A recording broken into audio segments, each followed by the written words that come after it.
The year was 37 AD, and the Roman Empire stood at the height of its power. Stretching across vast territories from Britain to the Middle East, Rome was the dominant force of the ancient world. When Emperor Tiberius died, citizens anxiously awaited news of who would rule next. Their hopes quickly turned toward a young man named Caligula, the son of the celebrated general Germanicus. To many Romans, Germanicus had been a national hero, admired for his military victories and respected for his character.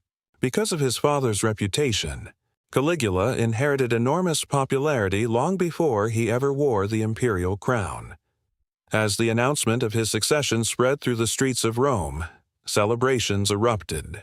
Crowds gathered in public squares, cheering the arrival of a new emperor. People believed that Caligula would bring a fresh beginning after years of Tiberius's increasingly isolated and unpopular rule. At just 24 years old, Caligula appeared energetic, charismatic, and eager to win the affection of his people. During the first months of his reign, he seemed determined to fulfill those expectations. He granted bonuses to soldiers, released certain prisoners, reduced some taxes, and organized magnificent public games that entertained thousands. The atmosphere in Rome was filled with optimism. Citizens praised their young ruler, while senators hoped for a more cooperative relationship with the imperial palace. For a brief moment, it seemed as though the empire had entered a new golden age. Yet beneath the celebrations, events were already moving in a darker direction. Only a few months after becoming emperor, Caligula was struck by a mysterious illness. Ancient sources describe him as being dangerously close to death. The entire empire worried about his survival. When he eventually recovered, many were relieved, but some soon noticed unsettling changes in his behavior. The cheerful and promising young ruler appeared increasingly unpredictable. His moods shifted rapidly, his actions became more extreme, and whispers began spreading through Rome. The emperor, who had arrived as a symbol of hope, was slowly becoming a figure of fear, setting the stage for one of the most infamous reigns in Roman history. After recovering from his mysterious illness, Caligula began displaying behavior that shocked many of Rome's citizens and leaders. Among his most disturbing actions was his growing insistence that he was not merely an emperor, but a living god. In Roman tradition, exceptional emperors could be honored as divine figures after death, but Caligula rejected this custom.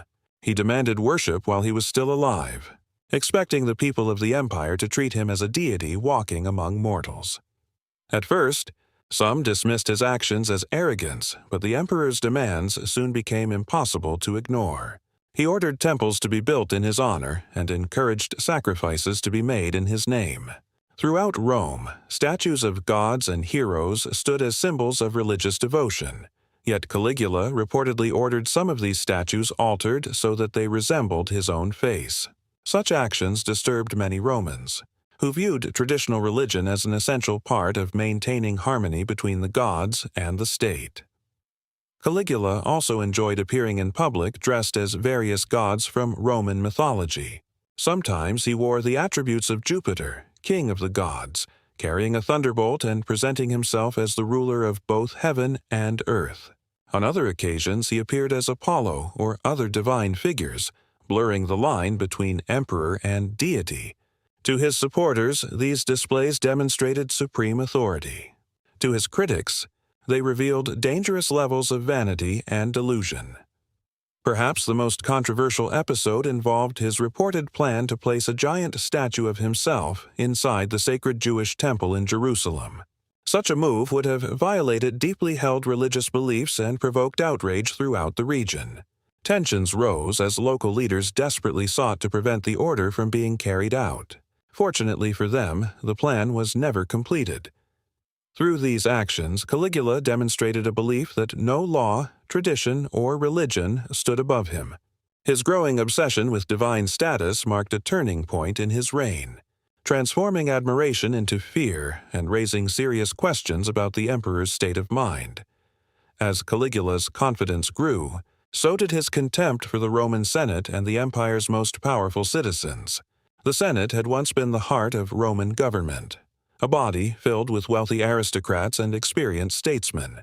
Although emperors held ultimate authority, most rulers still showed at least some respect toward the institution. Caligula, however, seemed determined to humiliate Rome's elite whenever possible, turning powerful men into objects of ridicule for his own amusement. Ancient historians describe numerous incidents in which senators were forced to endure public embarrassment.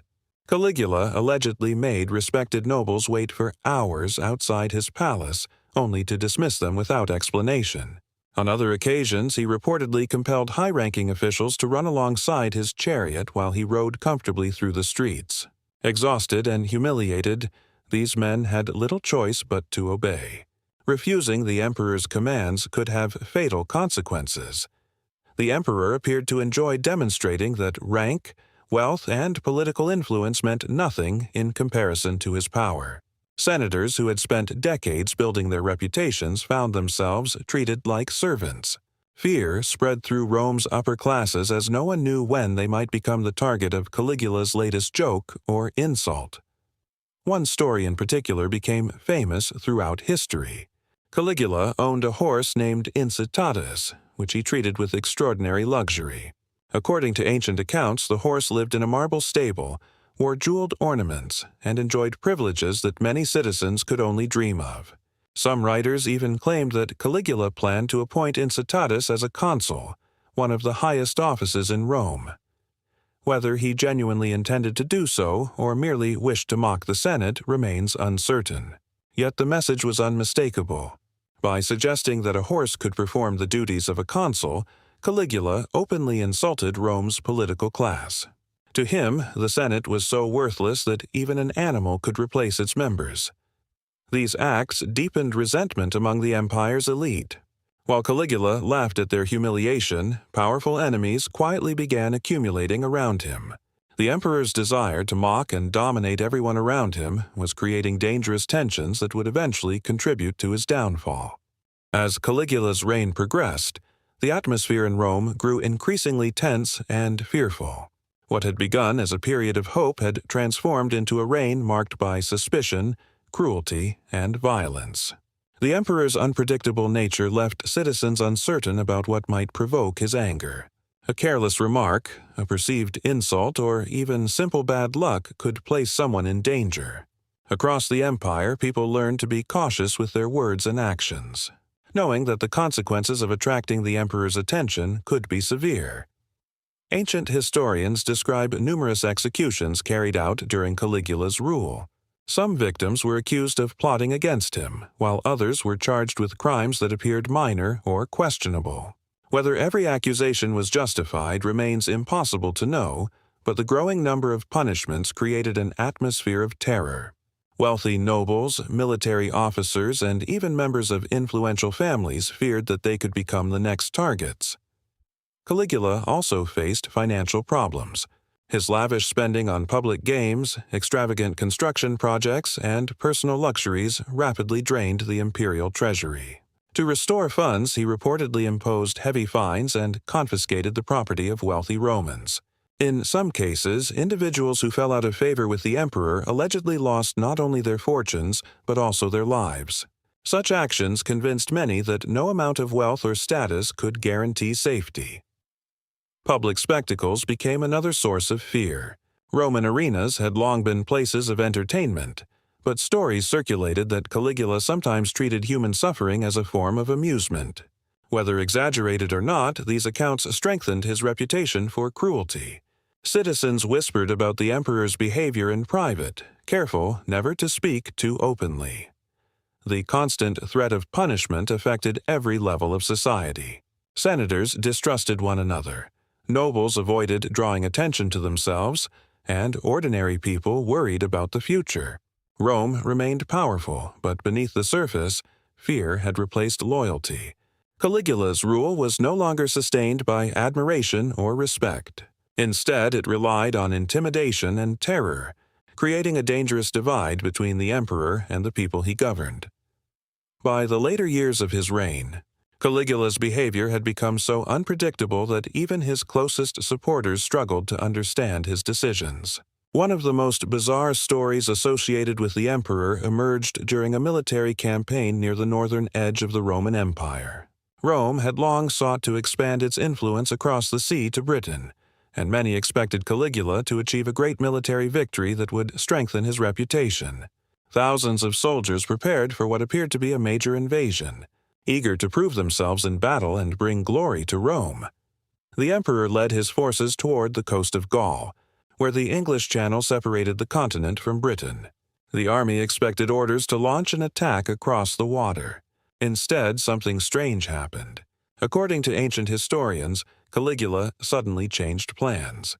Rather than preparing ships for invasion, he ordered his troops to line up along the shoreline and collect seashells from the beach. The bewildered soldiers obeyed, filling helmets and bags with shells while wondering what purpose such an activity could possibly serve. Caligula then reportedly declared these shells to be spoils of war captured from Neptune, the Roman god of the sea. He presented the strange collection as evidence of a great victory, as though his army had defeated the ocean itself. Many Romans were stunned by the story. Military campaigns were expected to produce conquered territories, captured enemies, or valuable resources. Collecting seashells seemed absurd and embarrassing for an empire renowned for its disciplined legions and military achievements. Some historians believe the event may have been exaggerated by Caligula's enemies after his death, while others suggest there may have been a misunderstood military purpose behind his actions. Nevertheless, the tale spread throughout the empire and became one of the most famous episodes of his reign. Whether entirely true or partly distorted by later writers, the story perfectly reflected how many people viewed Caligula.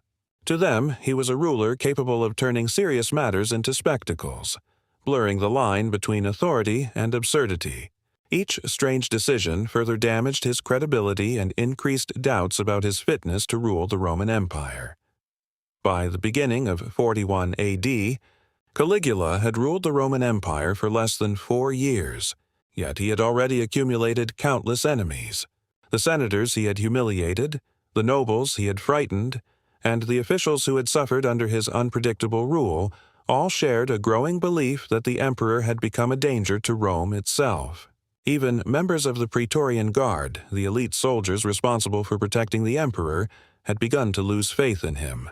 Behind the walls of palaces and government buildings, whispers of conspiracy grew louder. Among those most determined to act was a Praetorian officer named Cassius Chaerea. Ancient sources claimed that Chaerea had endured repeated insults from Caligula, who often mocked him publicly. Personal humiliation combined with political concerns created a powerful motive for revenge. Together with other conspirators, Chaerea began planning the emperor's assassination. The opportunity came on January 24th, 41st AD, and after attending public games and ceremonies, Caligula was moving through a corridor beneath the imperial palace.